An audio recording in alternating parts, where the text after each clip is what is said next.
इस चीनी भिक्षु ने नानाजिंग नरसंहार के दौरान 24,000 शरणार्थियों की जान बचाई, लेकिन अब जापानी सेना ने उसे सबके सामने अपमानित किया।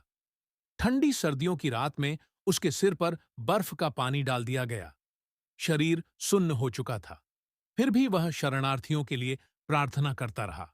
उसने जापानी सेना की अपराध फिल्म और चीनी जनरल का ठिकाना बताने से भी इनकार कर दिया। गुस्से में जापानी सैनिकों ने वहीं पर भिक्षु को मार डाला और जिरान भिक्षु को धमकी दी कि अगर 3 दिन के भीतर फिल्म और जनरल को नहीं सौंपा गया तो पूरा कैक्सिया मंदिर जला दिया जाएगा। जिरान ने उसी रात दीवार पर जापानी सेना के सारे अपराध लिख दिए। 6 जनवरी को सैनिकों ने 300 पाउंड से ज्यादा खाना लूटा और 6 औरतों के साथ बलात्कार किया। 11 जनवरी को उन्होंने 3 लोगों को गोली मारी और एक भिक्षु का बलात्कार किया। 16 जनवरी से 30 जनवरी तक सैनिक लगभग हर दिन मंदिर में लूटपाट और बलात्कार करते रहे।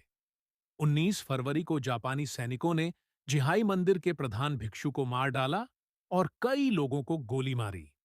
श्री लाबेई की मदद से यह पत्र जापानी दूतावास तक पहुंचा।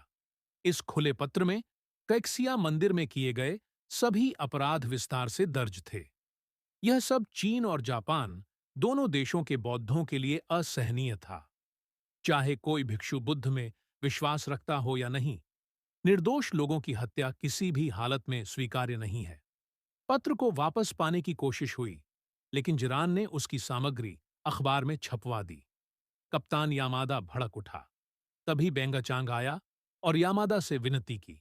उसने पुराने शिक्षक छात्र के रिश्ते का हवाला देकर जिरान को समझाने की कोशिश की कि वह फिल्म और जनरल को सौंप दे।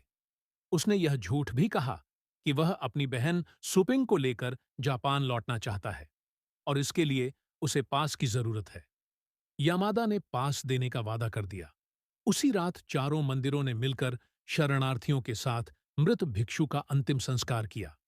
उसी दौरान वेश बदलकर छिपे चीनी जनरल वहां से निकल गए, लेकिन जब बेंगचांग और सुपिंग फिल्म लेकर जाने लगे तो पहले से छिपा हुआ यामादा गोली का शिकार हुआ। सदमे में बेंगचांग फिल्म वहीं छोड़कर भाग गया। कुछ दिन बाद खबर आई कि चीनी जनरल सुरक्षित वुहान पहुंच गया है। जापानी सेना ने कैक्सिया मंदिर को घेरने का आदेश दे दिया। जैसे ही जिरान भिक्षु हाथ जोड़कर मंदिर के सामने खड़ा हुआ, उस पल यामादा ने उसमें कोई साधारण भिक्षु नहीं देखा, बल्कि एक जीवित बुद्ध को देखा। उसके हाथ कांपने लगे और उसने तलवार उठाने की हिम्मत नहीं की। जिरान ने करुणा के बौद्ध सिद्धांत को हथियार